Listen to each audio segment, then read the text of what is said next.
Hello students, ਆਪ ਸਭ ਨੂੰ ਮੇਰੇ ਵੱਲੋਂ ਪਿਆਰ ਭਰੀ ਸਤਿ ਸ਼੍ਰੀ ਅਕਾਲ। ਲੈ ਕੇ ਆਏ ਹਾਂ 10ਵੀਂ ਜਮਾਤ ਦਾ ਸਮਾਜਿਕ ਸਿੱਖਿਆ ਦਾ ਇੱਕ ਵੈਰੀ ਇੰਪੋਰਟੈਂਟ ਕੁਐਸਚਨ ਪੇਪਰ ਜੋ ਕਿ ਉਹਨਾਂ ਦੇ ਐਸਐਸਟੀ ਦੇ ਐਗਜ਼ਾਮ ਲਈ ਵੈਰੀ ਇੰਪੋਰਟੈਂਟ ਹੈ। ਇਸ ਵੀਡੀਓ ਨੂੰ ਪੂਰਾ ਦੇਖਣਾ, ਸੈਂਪਲ ਪੇਪਰ ਪੂਰਾ ਦੇਖ ਕੇ ਜਾਣਾ ਕਿਉਂਕਿ ਸਾਰੇ ਹੀ ਕੁਐਸਚਨ ਇਸ ਦੇ ਵਿੱਚੋਂ ਹੀ ਰਿਪੀਟ ਹੋਣੇ ਹਨ। ਇੰਪੋਰਟੈਂਟ ਕੁਐਸਚਨਾਂ ਨਾਲ ਹੀ ਇਹ ਕੁਐਸਚਨ ਪੇਪਰ ਸਾਰਾ ਤਿਆਰ ਕੀਤਾ ਗਿਆ ਹੈ। ਸਾਰੇ ਕੁਐਸਚਨ ਇਜ਼ ਵੈਰੀ ਇੰਪੋਰਟੈਂਟ। ਸੋ ਇੱਕੋ ਇੱਕ ਗੱਲ ਕਹੂੰਗਾ ਕਿ ਸਾਰੇ ਕੁਐਸਚਨਾਂ ਨੂੰ ਪੜ੍ਹ ਕੇ ਜਾਣਾ, ਵੀਡੀਓ ਦੇ ਐਂਡ ਤੱਕ ਬਣੇ ਰਹਿਣਾ ਕਿਉਂਕਿ ਮੈਪ ਵੀ ਤੁਹਾਨੂੰ ਇਸੇ ਕੁਐਸਚਨ ਪੇਪਰ ਵੀਡੀਓ 'ਚ ਕਰਵਾ ਦਿੱਤਾ ਜਾਏਗਾ। ਸਾਰਾ ਕੁਝ ਤੁਹਾਨੂੰ ਇਸੇ ਵੀਡੀਓ 'ਚ ਮਿਲੇਗਾ। ਇਸ ਕਰਕੇ ਚੈਨਲ ਨੂੰ ਸਬਸਕ੍ਰਾਈਬ ਕਰਕੇ ਵੀਡੀਓ ਨੂੰ ਲਾਈਕ ਕਰਕੇ ਰੱਖਣਾ। ਹੁਣ ਅਸੀਂ ਕਰਦੇ ਹਾਂ ਜੀ ਆਪਣੇ ਪੇਪਰ ਨੂੰ ਸ਼ੁਰੂ ਬਿਨਾਂ ਕਿਸੇ ਦੇਰੀ ਦੇ। ਚਲੋ ਜੀ ਕਰਦੇ ਹਾਂ ਅੱਜ ਦੇ ਇਸ ਪੇਪਰ ਨੂੰ ਸ਼ੁਰੂ। Let's start. ਤੋਂ ਕਹਿੰਦਾ ਜਿਹੜੇ ਸਾਧਨ ਮੌਜੂਦ ਤਾਂ ਹਨ ਪਰ ਉਹਨਾਂ ਦੀ ਕੋਈ ਵਰਤੋਂ ਨਹੀਂ ਹੁੰਦੀ, ਕਿਹੜੇ ਸਾਧਨ ਅਖਵਾਉਂਦੇ ਆ? ਸੰਭਾਵਿਤ, ਵਿਕਸਿਤ, ਭੂਮੀ ਸਾਧਨ ਜਾਂ ਮੁੱਕਣਯੋਗ ਸਾਧਨ। ਤਾਂ ਸੰਭਾਵਿਤ ਸਾਧਨ ਉਹਨਾਂ ਨੂੰ ਕਿਹਾ ਜਾਂਦਾ ਹੈ। ਨੈਕਸਟ ਦੇਖਾਂਗੇ ਜੀ ਆਪਾਂ ਕੁਐਸਚਨ ਹੈਗਾ ਆ, ਉਹ ਨਰਮ ਅਤੇ ਭੂਰੇ ਰੰਗ ਦੀ ਧਾਤ ਕਿਹੜੀ ਹੈ ਜਿਹੜੀ ਆ ਕੇ ਲਿਖਿਆ ਅਗਨੀ ਦੇ ਰੂਪਾਂਤਰਿਤ ਚਟਾਨਾਂ ਤੋਂ ਮਿਲਦੀ ਹੈ? ਸੋਨਾ, ਤਾਂਬਾ, ਲੋਹਾ ਜਾਂ ਇਹਨਾਂ ਵਿੱਚੋਂ ਕੋਈ ਨਹੀਂ। ਤਾਂ ਇਹਦਾ ਰਾਈਟ ਆਂਸਰ ਆਪਣੇ ਕੋਲ ਆ ਜਾਣਾ ਜੀ ਤਾਂਬਾ। ਠੀਕ ਹੈ। ਅਗਲਾ ਕੁਐਸਚਨ, ਪ੍ਰਿਥਵੀ ਦੇ ਅੰਦਰ ਜਿੱਥੇ ਭੂਚਾਲ ਤਰੰਗਾਂ ਉੱਠਦੀਆਂ ਹਨ ਉਸ ਨੂੰ ਡੈਸ਼ ਕਿਹਾ ਜਾਂਦਾ ਆ? ਉਦਗਮ ਕੇਂਦਰ, ਅਧਿ ਕੇਂਦਰ, ਸਿਜ਼ਮੋਗ੍ਰਾਫ, ਇਹਨਾਂ ਵਿੱਚੋਂ ਕੋਈ ਨਹੀਂ। ਆਂਸਰ ਆ ਜਾਏਗਾ ਜੀ ਉਦਗਮ ਕੇਂਦਰ। ਠੀਕ। ਅੱਗੇ ਹੈਗਾ ਆ, ਫਰਾਂਸੀਸੀਆਂ ਨੇ ਭਾਰਤ ਵਿੱਚ ਹੇਠ ਲਿਖਿਆ ਵਿੱਚੋਂ ਕਿਹੜੀ ਬਸਤੀ ਸਥਾਪਿਤ ਨਹੀਂ ਕੀਤੀ ਸੀ? ਠੀਕ ਆ। ਪਾਂਡੀਚਰੀ, ਚੰਦਰਨਗਰ, ਬਾਸੀਨ ਜਾਂ ਕਾਰਗਿਲ। ਸੋ ਦੇਖੋ ਇਹਨਾਂ ਸਾਰਿਆਂ ਦੇ ਵਿੱਚੋਂ ਕਿਹੜੀ ਜਿਹੜੀ ਸੀ ਉਹਨਾਂ ਦੁਆਰਾ ਵਸਾਈ ਨਹੀਂ ਗਈ ਸੀ। ਤਾਂ ਇਸ ਕੁਐਸਚਨ ਦਾ ਰਾਈਟ ਆਂਸਰ ਆ ਜਾਣਾ ਬਾਸੀਨ। ਠੀਕ। ਅਗਲਾ ਹੈਗਾ, ਕਿਸ ਐਕਟ ਅਨੁਸਾਰ ਕਾਰਜਪਾਲਿਕਾ ਤੋਂ ਅਲੱਗ ਵਿਧਾਨ ਪਾਲਿਕਾ ਦੀ ਸਥਾਪਨਾ ਕੀਤੀ ਗਈ? ਸੋ ਇਸ ਕੁਐਸਚਨ ਦਾ ਆਂਸਰ ਆਏਗਾ ਆਪਣੇ ਕੋਲ ਚਾਰਟਰ ਐਕਟ 1853। ਫਿਰ ਬਿਹਾਰ ਵਿੱਚ ਕਿਸ ਕਬੀਲੇ ਦੇ ਲੋਕਾਂ ਨੇ ਅੰਗਰੇਜ਼ੀ ਸਰਕਾਰ ਵਿਰੁੱਧ ਵਿਦਰੋਹ ਕੀਤਾ? ਮੁੰਡਾ ਕਬੀਲੇ, ਭੀਲ ਕਬੀਲੇ, ਗੌਂਡ ਕਬੀਲੇ, ਖਾਸੀ ਕਬੀਲੇ। ਸੋ 6ਵੇਂ ਕੁਐਸਚਨ ਦਾ ਰਾਈਟ ਆਂਸਰ ਆ ਜਾਣਾ ਜੀ ਮੁੰਡਾ ਕਬੀਲੇ। ਠੀਕ। ਅਗਲਾ ਦੇਖੋ, ਦੱਖਣੀ ਭਾਰਤ ਵਿੱਚ ਕੌਫੀ ਦਾ ਪਹਿਲਾ ਬਾਗ ਕਦੋਂ ਲਗਾਇਆ ਗਿਆ? ਸੋ ਆਪਣੇ ਕੋਲ ਆ ਜਾਣਾ ਹੈ ਇਸ ਕੁਐਸਚਨ ਦਾ ਰਾਈਟ ਆਂਸਰ 1840 ਈਸਵੀ ਦੇ ਵਿੱਚ। ਠੀਕ। ਫਿਰ ਆਪਣੇ ਕੋਲ ਅਗਲਾ ਹੈ ਮਹਾਤਮਾ ਗਾਂਧੀ। ਇੱਕ ਮਿੰਟ ਪਰ ਆਪਾਂ ਨਾ ਥੋੜੀ ਜਿਹੀ ਇੱਥੇ ਉਹ ਕਰ ਲਈਏ, ਕਲੀਨ ਕਰ ਲਈਏ ਆਪਣਾ ਸਕਰੀਨ ਤਾਂ ਕਿ ਅੱਛਾ ਲੱਗੇ। ਦੇਖੋ ਤਾਂ ਆਪਾਂ 8ਵੇਂ ਕੁਐਸਚਨ ਦੀ ਗੱਲ ਕਰਦੇ ਹਾਂ। ਮਹਾਤਮਾ ਗਾਂਧੀ ਜੀ ਨੇ ਸਿਵਲ ਨਾ ਫਰਮਾਨੀ ਅੰਦੋਲਨ ਕਦੋਂ ਚਲਾਇਆ? ਸੋ ਇਸ ਕੁਐਸਚਨ ਲਈ ਤੁਹਾਡਾ ਜਿਹੜਾ ਕਰੈਕਟ ਆਂਸਰ ਬਣ ਜਾਏਗਾ ਉਹ ਬਣ ਜਾਣਾ 1930। 9ਵਾਂ ਕੁਐਸਚਨ, ਸੰਵਿਧਾਨ ਨੂੰ ਨਿਯਮਿਤ ਰੂਪ ਦੇਣ ਲਈ ਬਣਾਈ ਗਈ ਮਸੌਦਾ ਕਮੇਟੀ ਦੇ ਕਿੰਨੇ ਮੈਂਬਰ ਸੀਗੇ? 7 ਮੈਂਬਰ ਸੀਗੇ। ਤੁਹਾਨੂੰ ਆਲਰੇਡੀ ਯਾਦ ਰਹਿਣਾ ਚਾਹੀਦਾ ਹੈ। 10ਵਾਂ ਆ, ਸੰਵਿਧਾਨ ਦੀ ਰੱਖਿਅਕ, ਲੋਕਤੰਤਰ ਦੀ ਪਹਿਰੇਦਾਰੀ, ਅਧਿਕਾਰਾਂ ਦੇ ਸੁਤੰਤਰਤਾ ਦੀ ਸਮਰਥਕ ਕਿਸ ਨੂੰ ਮੰਨਿਆ ਗਿਆ ਹੈ? ਤਾਂ ਇਹਦਾ ਰਾਈਟ ਆਂਸਰ ਜਿਹੜਾ ਆ ਜਾਣਾ ਉਹ ਆ ਜਾਣਾ ਜੀ ਨਿਆਂਪਾਲਿਕਾ ਨੂੰ। ਠੀਕ। ਹੁਣ ਆਪਾਂ ਅੱਗੇ ਕਰਾਂਗੇ ਭਾਗ ਐੜਾ, ਜਿਹਦੇ ਵਿੱਚ ਆਪਣੇ ਕੋਲ ਹੇਠ ਲਿਖੇ ਵਸਤੂਨਿਸ਼ਟ ਪ੍ਰਸ਼ਨ ਜਿਹੜਾ ਇੱਕ ਅੰਕ ਦੇ ਪ੍ਰਸ਼ਨ ਆ ਤੇ ਸਾਰੀ ਲਾਜ਼ਮੀ ਆ। ਸ਼ੁਰੂ ਕਰਦੇ ਹਾਂ। ਡੈਸ਼ ਨੂੰ ਖੇਤੀਬਾੜੀ ਅਤੇ ਪੇਂਡੂ ਕਰਜ਼ੇ ਪ੍ਰਦਾਨ ਕਰਨ ਦੀ ਅਹਿਮ ਭੂਮਿਕਾ ਸੌਂਪੀ ਗਈ ਹੈ? ਇਸ ਦਾ ਆਂਸਰ ਜਿਹੜਾ ਹੈ ਜੀ ਉਹ ਹੈਗਾ ਨੋ ਬਾਰਡਰ। ਠੀਕ ਆ, ਬਾੜ। ਨੈਕਸਟ ਦੂਜਾ, 18ਵੀਂ ਸਦੀ ਵਿੱਚ ਭਾਰਤ ਵਿੱਚ ਡੈਸ਼ ਡੈਸ਼ ਤੇ ਡੈਸ਼ ਪਠਾਨ ਤੇ ਰਾਜਪੂਤ ਆਦਿ ਨਵੀਆਂ ਸ਼ਕਤੀਆਂ ਦਾ ਉਭਾਰ ਹੋਇਆ? ਇਸ ਦੇ ਵਿੱਚ ਆਪਣੇ ਕੋਲ ਸੀਗੇ ਜੀ ਸਿੱਖ ਤੇ ਮਰਾਠੇ। ਠੀਕ ਆ, ਸਿੱਖ ਮਰਾਠੇ। ਠੀਕ। ਇਹਨਾਂ ਨੂੰ ਆਪਾਂ ਸਾਈਡ ਤੇ ਕਰ ਲੈਂਦੇ ਆ। ਠੀਕ। ਇੱਧਰ ਕਿਤੇ ਵੀ ਸਾਈਡ ਤੇ ਲਿਖ ਲਈਏ ਸਿੱਖ ਤੇ ਮਰਾਠੇ। ਠੀਕ ਹੈ। ਸੋ ਨੈਕਸਟ ਆਪਣੇ ਕੋਲ ਦੇਖੋ ਥਰਡ ਕਹਿੰਦਾ ਸਮਾਜ 4 ਭਾਗਾਂ ਵਿੱਚ ਵੰਡਿਆ ਹੋਇਆ ਸੀ, ਬ੍ਰਾਹਮਣ, ਕਸ਼ਤਰੀ, ਡੈਸ਼ ਸ਼ੂਦਰ ਤੇ ਵੈਸ਼ ਸ਼ੂਦਰ ਵਿੱਚ। ਠੀਕ ਆ, ਵੈਸ਼। 4th ਆ, ਡੈਸ਼ ਪਹਿਲੀ ਸੂਚਨਾ ਰਿਪੋਰਟ ਹੈ ਜੀ? ਸੋ ਸਭ ਨੂੰ ਪਤਾ FIR। ਠੀਕ। ਸੋ ਇੱਥੇ ਥੋੜੀ ਜਿਹੀ ਹੁਣ ਕਰ ਲਈਏ ਸਕਰੀਨ ਕਲੀਨ ਤਾਂ ਕਿ ਅੱਗੇ ਕਰੀਏ ਸਹੀ ਗਲਤ। ਤਾਂ ਦੇਖੋ ਜੀ ਆਪਣੇ ਕੋਲ ਸਹੀ ਗਲਤ ਇੱਥੋਂ ਦੀ ਕਰਦੇ ਹਾਂ ਸ਼ੁਰੂ। ਪਹਿਲਾ, ਜਦੋਂ ਇੱਕ ਬਿਮਾਰੀ ਫੈਲ ਕੇ ਬਹੁਤ ਵੱਡੇ ਪੱਧਰ ਤੇ ਲੋਕਾਂ ਉੱਤੇ ਮਾਰੂ ਹਮਲਾ ਕਰਦੀ ਹੈ ਤਾਂ ਉਸਨੂੰ ਮਹਾਮਾਰੀ ਦਾ ਨਾਂ ਦਿੱਤਾ ਜਾਂਦਾ? ਬਿਲਕੁਲ ਠੀਕ ਹੈ। ਨੈਕਸਟ ਦੇਖੋ, ਵਾਰ ਮੈਮੋਰੀਅਲ ਸੰਸਾਰ ਦੀ ਪਹਿਲੀ ਜੰਗ ਵਿੱਚ ਸ਼ਹੀਦ ਹੋਏ ਸੈਨਿਕਾਂ ਦੀ ਯਾਦ ਵਿੱਚ ਬਣਾਈ ਗਈ। ਕੀ ਇਹ ਸਹੀ ਹੈ? ਬਿਲਕੁਲ ਠੀਕ ਹੈ। थर्ड कानून अनिश्चित नियम हुंदे आ, सो ये गलत आ जाना है अपने कोल। कानून जेड़े आ अनिश्चित नियम नहीं हुंदे, निश्चित हुंदे आ। फिर हैगा मक्की तो की तैयार किया जाता है। सो तुसीं लिखोगे मक्की तो कई तरह दी चीज़ां तैयार होंदियां हन, ठीक है जी, जिवें कि मक्की दी रोटी, पॉपकॉर्न, कॉर्नफ्लैक्स, मक्की दा आटा, भुन्नी मक्की, मक्की दा स्टार्च जिन्होंने कॉर्न स्टार्च कहते हैं, मक्की दा तेल, मक्की दा सिरप, चारा पशुओं के लिए, ते मक्की दी खीर या लपसी जिन्होंने तुसीं कहते हो। ये आ जाना इसका आंसर। सो अगला क्वेश्चन है अपने कोल, अंग्रेज़ां ने भारत में अपनी पहली व्यापारक फैक्ट्री जिहड़ी आ वो कदों ते कित्थे स्थापित की? सो इसदा आंसर लिखते हैं जी। चलो लिखिए इसका आंसर। सो उन्होंने पूछा पहले कदों, तो कदों लिए लिख दूंगे 1612 ईस्वी। तो उन्होंने पूछा कित्थे, तो तुम लिख दूंगे सूरत विखे, ठीक है, सूरत विखे, ठीक है जी। थर्ड है ATM मशीन का पूरा नाम लिखो। सो ये है जो ATM का पूरा नाम ऑटोमैटिक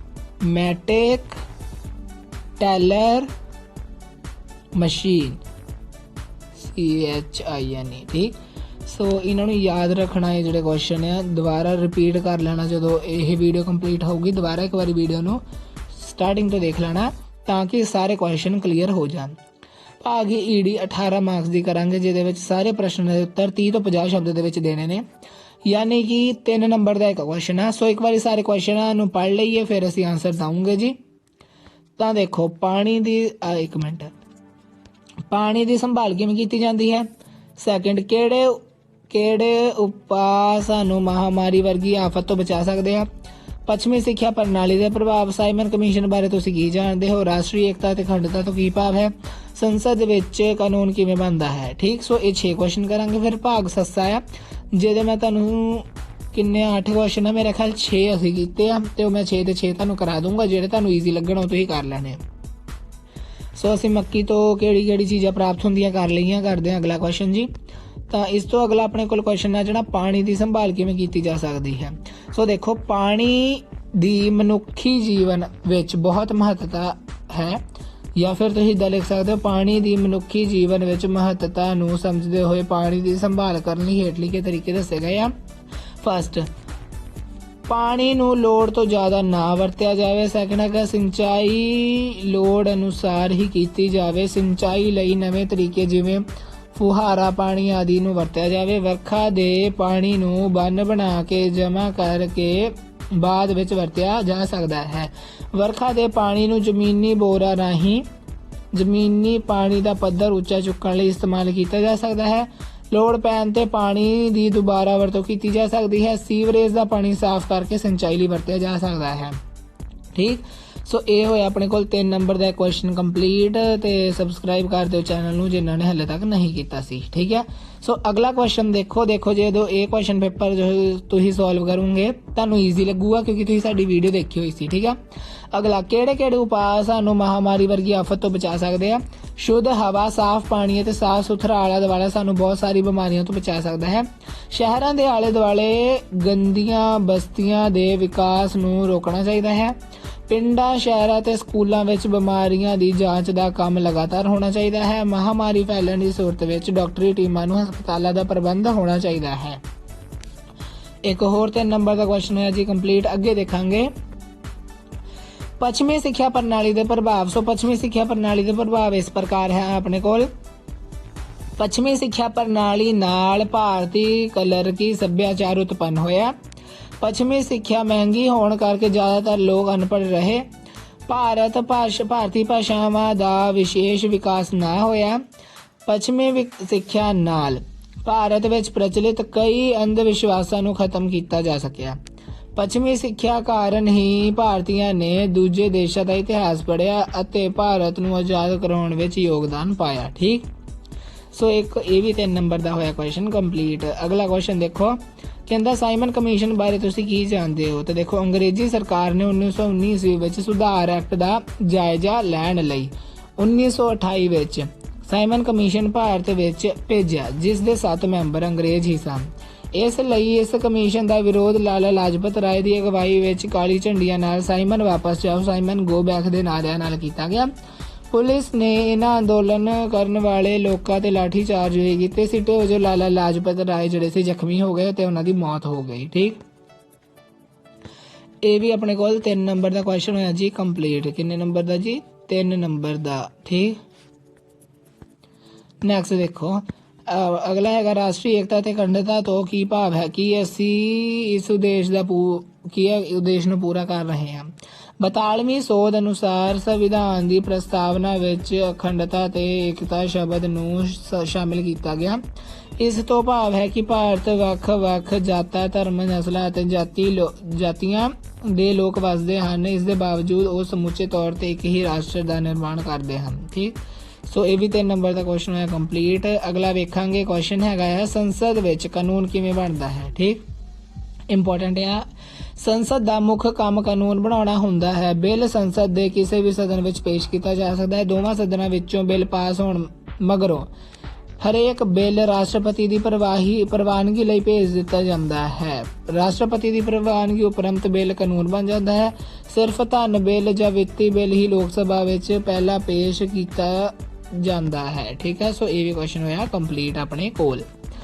ਦੈਨ ਆਪਣੇ ਕੋਲ ਨੈਕਸਟ ਹੈਗਾ ਆ ਜਿਹੜੇ ਕਿ ਲੌਂਗ ਕੁਐਸਚਨ ਇੱਥੋਂ ਸਟਾਰਟ ਹੋ ਜਾਣੇ ਆਪਣੇ। ਸੋ ਲੌਂਗ ਕੁਐਸਚਨ ਕਰਦੇ ਹਾਂ ਸ਼ੁਰੂ।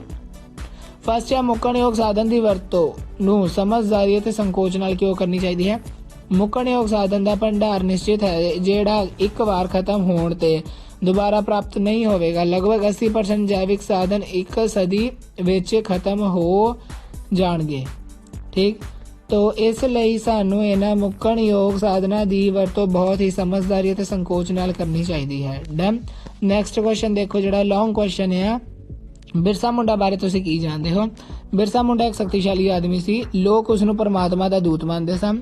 ਬਿਰਸਾ ਮੁੰਡਾ ਨੇ ਗੈਰ ਕਬਾਇਲੀ ਲੋਕਾਂ ਦੇ ਵਿਰੁੱਧ ਧਾਰਨਾ ਦਿੱਤੀ ਜਿਨ੍ਹਾਂ ਨੇ ਕਬੀਲੇ ਦੇ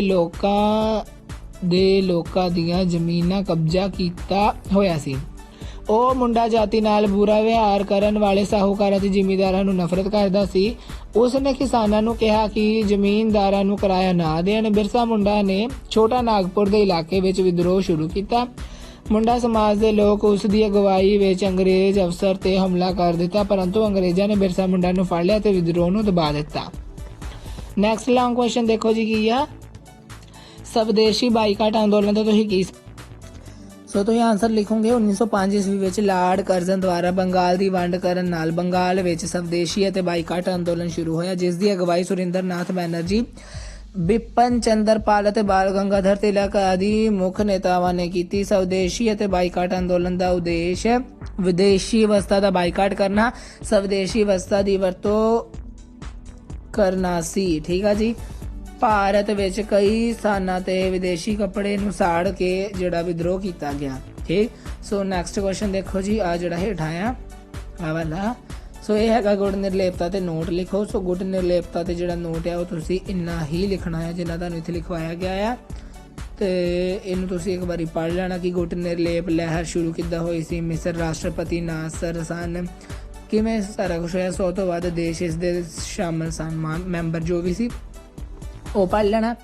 ਨੈਕਸਟ ਹੈਗਾ ਆਪਣੇ ਕੋਲ ਭਾਰਤ ਅਤੇ ਪਾਕਿਸਤਾਨ ਦੇ ਸੰਬੰਧ ਦਾ ਸੰਖੇਪ ਵਰਣਨ। ਇਹ ਬਹੁਤ ਜ਼ਿਆਦਾ ਹੀ ਇੰਪੋਰਟੈਂਟ ਹੈ, ਸੋ ਇਹਨੂੰ ਅਸੀਂ ਵੀ ਪੜਾਂਗੇ।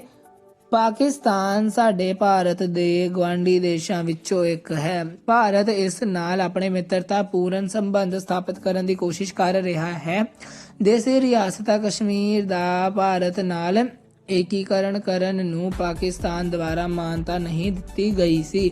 ਕਸ਼ਮੀਰ ਮਸਲੇ ਕਾਰਨ ਭਾਰਤ ਨੇ ਪਾਕਿਸਤਾਨ ਨਾਲ 3 ਪ੍ਰਮੁੱਖ ਅਤੇ ਕਈ ਛੋਟੇ-ਮੋਟੇ ਯੁੱਧ ਲੜੇ ਹਨ। 1971 ਵਿੱਚ ਭਾਰਤ ਪਾਕਿਸਤਾਨ ਯੁੱਧ ਤੋਂ ਬਾਅਦ 1972 ਵਿੱਚ ਦੋਹਾਂ ਦੇਸ਼ਾਂ ਵਿਚਕਾਰ ਸ਼ਿਮਲਾ ਸਮਝੌਤਾ ਵੀ ਹੋਇਆ ਸੀ, ਜਿਸ ਦਾ ਉਦੇਸ਼ ਭਾਰਤ ਅਤੇ ਪਾਕਿਸਤਾਨ ਵਿਚਕਾਰ ਸਾਰੇ ਝਗੜਿਆਂ ਦਾ ਸ਼ਾਂਤੀਪੂਰਨ ਹੱਲ ਕਰਨਾ ਸੀ। ਹੁਣ ਤੋਂ ਥੋੜੇ ਸਾਲ ਪਹਿਲਾਂ ਹੀ ਦੋਹਾਂ ਦੇਸ਼ਾਂ ਵਿਚਕਾਰ ਬੱਸ ਅਤੇ ਰੇਲ ਸਰਵਿਸ ਸ਼ੁਰੂ ਕੀਤੀ ਗਈ ਹੈ। ਇਸ ਸਰਵਿਸ ਦੁਆਰਾ ਦੋਹਾਂ ਦੇਸ਼ਾਂ ਦੇ ਲੋਕ ਵਿਚਕਾਰ ਦੋਸਤਾਨਾ ਸੰਬੰਧ ਕਾਇਮ ਹੋਏ ਹਨ। ਠੀਕ, ਸੋ ਲਾਸਟ ਜਿਹੜਾ ਆਪਾਂ ਕੁਐਸਚਨ ਕਰਾਂਗੇ ਉਹ ਆ ਸੰਵਿਧਾਨ 'ਚ ਕਿਹੜੇ ਮੌਲਿਕ ਅਧਿਕਾਰ ਦਰਜ ਆ। ਸੋ ਸਮਾਨਤਾ ਦਾ ਅਧਿਕਾਰ, ਸੁਤੰਤਰਤਾ ਅਧਿਕਾਰ, ਸ਼ੋਸ਼ਣ ਵਿਰੋਧ ਅਧਿਕਾਰ, ਧਾਰਮਿਕਤਾ ਦਾ ਅਧਿਕਾਰ, ਸੱਭਿਆਚਾਰ ਅਤੇ ਵਿਦਿਅਕ ਦਾ ਅਧਿਕਾਰ ਤੇ ਸੰਵਿਧਾਨਿਕ ਉਪਚਾਰਾਂ ਦਾ ਅਧਿਕਾਰ। ਸੋ ਆ ਜਿਹੜਾ ਲਿਖਿਆ ਹੈ ਪੜ੍ਹ ਲੈਣਾ। ਇਹਦੇ ਨਾਲ ਹੀ ਆਪਣੇ ਲੌਂਗ ਕੁਐਸਚਨ ਹੋਏ ਕੰਪਲੀਟ। ਅੱਗੇ ਦੇਖਦੇ ਹਾਂ ਕੀ ਕਰਨ ਵਾਲਾ ਹੈਗਾ ਆ। ਸੋ ਅਸੀਂ ਆ ਸਾਰੇ ਜਿਹੜੇ ਕੁਐਸਚਨ ਸੀਗੇ ਇਹ ਕਰ ਲਏ। ਹੁਣ ਅਸੀਂ ਗੱਲ ਕਰਾਂਗੇ ਭਾਗ ਹਾਹਾ, ਜਿਹਦੇ ਵਿੱਚ ਅਸੀਂ ਪੈਰੇ ਇਹਨਾਂ ਨੂੰ ਮੈਂ ਪਹਿਲੇ ਹੀ ਹਾਈਲਾਈਟ ਕੀਤਾ, ਜਿੱਥੇ ਸਾਨੂੰ ਆਨਸਰ ਮਿਲਣਾ ਆ ਉਹ ਮੈਂ ਪਹਿਲੇ ਹੀ ਹਾਈਲਾਈਟ ਕਰ ਲਿਆ ਸੀ ਤਾਂ ਕਿ ਸਾਨੂੰ ਲੱਭਣਾ ਸੌਖਾ ਰਹੇ। ਸੋ ਕਰਦੇ ਹਾਂ ਹੁਣ ਪੈਰੇ ਵਾਲੇ ਕੁਐਸਚਨ। ਪਹਿਲਾ ਆ ਉਪਰੋਕਤ ਪੈਰੇ ਨੂੰ ਪੜ੍ਹ ਕੇ ਉੱਤਰ ਦਿਓ। ਫਸਟ ਕੁਐਸਚਨ, ਸਤੀ ਪ੍ਰਥਾ ਤੋਂ ਤੁਸੀਂ ਕੀ ਸਮਝਦੇ ਹੋ? ਸੋ ਆ ਦੇਖੋ ਇੱਥੇ ਪਹਿਲੇ ਹੀ ਆਨਸਰ ਅੰਡਰਲਾਈਨ ਕੀਤਾ ਆ। ਇਹਨੂੰ ਹੁਣ ਦੂਸਰੇ ਕਲਰ ਨਾਲ ਪੜ੍ਹ ਲੈਂਦੇ ਆ। ਸਤੀ ਪ੍ਰਥਾ, ਜਿਸ ਵਿੱਚ ਵਿਧਵਾਵਾਂ ਨੂੰ ਆਪਣੇ ਪਤੀ ਦੀ ਮੌਤ ਤੋਂ ਬਾਅਦ ਚਿਤਾ ਵਿੱਚ ਜਲਣ ਲਈ ਮਜਬੂਰ ਕੀਤਾ ਜਾਂਦਾ ਸੀ, ਇਹ ਸਮਾਜਿਕ ਰਿਵਾਜ ਸੀ ਜਾਂ ਭਿਆਨਕ ਰਿਵਾਜ ਸੀ, ਜਿਵੇਂ ਵੀ ਤੁਸੀਂ ਲਿਖਣਾ ਚਾਹੋ ਲਿਖ ਸਕਦੇ ਹੋ। ਸੈਕਿੰਡ ਹੈ, ਸਤੀ ਪ੍ਰਥਾ ਦੇ ਔਰਤਾਂ ਦੇ ਜੀਵਨ ਉੱਤੇ ਕੀ ਬੁਰਾ ਪ੍ਰਭਾਵ ਪਿਆ? ਸੋ ਇੱਥੇ ਲਿਖੋਗੇ ਉਹਨਾਂ ਨੇ ਅੰਗਰੇਜ਼ ਸਰਕਾਰ ਨਾਲ ਮਿਲ ਕੇ ਜਿਹੜਾ ਜੀਵਨ ਤੇ ਪ੍ਰਭਾਵ ਪਿਆ ਉਹ ਤੁਸੀਂ ਇੱਥੋਂ ਲਿਖਣਾਗੇ। ਇਹ ਪ੍ਰਥਾ ਨਾ ਸਿਰਫ ਔਰਤਾਂ ਦੇ ਜੀਵਨ ਨੂੰ ਖਤਮ ਕਰਦੀ ਸੀ, ਸਗੋਂ ਸਮਾਜ ਵਿੱਚ ਉਹਨਾਂ ਦੀ ਮਹੱਤਤਾ ਨੂੰ ਨਕਾਰਦੀ ਸੀ। ਸੋ ਇੰਨਾ ਤੁਸੀਂ ਲਿਖ ਦੇਣਾ ਸੈਕਿੰਡ ਕੁਐਸਚਨ ਦਾ ਆਨਸਰ। ਥਰਡ ਉਹਨਾਂ ਨੇ ਪੁੱਛਿਆ ਰਾਜਾ ਰਾਮ ਮੋਹਨ ਰਾਏ ਨੇ ਸਮਾਜਿਕ ਬੁਰਾਈਆਂ ਖਤਮ ਕਰਨ ਲਈ ਕੀ ਯੋਗਦਾਨ ਪਾਇਆ? ਸੋ ਉਹ ਤੁਸੀਂ ਲਿਖੋਗੇ ਇੱਥੋਂ ਦੀ ਲੈ ਕੇ ਇੱਥੇ ਤੱਕ, ਵਕਾਲਤ ਕੀਤੀ ਤੱਕ, ਥਰਡ ਕੁਐਸਚਨ ਦਾ ਆਨਸਰ। ਠੀਕ। ਸੋ ਅਗਲਾ ਪੈਰਾ ਜਿਹੜਾ ਇਹਨੂੰ ਪੜ੍ਹੋ ਤੇ ਆਨਸਰ ਦਿਓ। ਪਹਿਲਾ ਕੁਐਸਚਨ ਕਹਿੰਦਾ ਆਰਥਿਕ ਅਸਮਾਨਤਾ ਦੇ ਨੁਕਸਾਨ ਕੀ ਹਨ? ਸੋ ਇਹਦੇ ਜਿਹੜਾ ਨੁਕਸਾਨ ਆ ਉਹ ਕੀ ਹੈ, ਇੱਕ ਮਿੰਟ ਪੜ੍ਹ ਲਈਏ। ਆ ਦੇਖੋ ਇਹਦਾ ਨੁਕਸਾਨ, ਇਹ ਅਸਮਾਨਤਾ ਸਮਾਜਿਕ ਤਣਾਅ ਪੈਦਾ ਕਰਦਾ ਹੈ। ਸੋ ਇਹ ਤਾਂ ਆ ਜਾਣਾ ਪਹਿਲੇ ਕੁਐਸਚਨ ਦਾ ਆਨਸਰ। ਸੈਕਿੰਡ, ਆਰਥਿਕ ਨਿਆਂ ਦੇ ਬਿਨਾ ਸਮਾਜਿਕ ਨਿਆਂ ਅਸੰਭਵ ਹੈ। ਸੋ ਇਸ ਅਰਥ ਨੂੰ, ਇਸ ਵਾਕ ਨੂੰ ਤੁਸੀਂ ਸਪਸ਼ਟ ਕਰਨਾ, 2 ਨੰਬਰ ਦਾ ਹੈ, ਇਹਨੂੰ ਸਪਸ਼ਟ ਕਰਨਾ ਆ। ਫਿਰ ਹੈਗਾ ਆ ਆਰਥਿਕ ਅਸਮਾਨਤਾਵਾਂ ਨੂੰ ਘਟਾਉਣ ਲਈ ਸਰਕਾਰ ਵੱਲੋਂ ਕੀ ਉਪਾਅ ਕੀਤੇ ਗਏ? ਸੋ ਜਿਹੜਾ ਉਪਾਅ ਹੈ ਨਾ ਉਹ ਜਿੰਨਾ ਮੈਂ ਲਿਖਵਾਉਂਗਾ ਸਿਰਫ ਉਨਾ ਹੀ ਲਿਖਣਾ। ਹਾਲਾਂਕਿ ਇੱਥੇ ਪੈਰਾ ਮੈਂ ਸਾਰਾ ਹੀ ਹਾਈਲਾਈਟ ਕੀਤਾ, ਪਰ ਕੋਈ ਨਹੀਂ।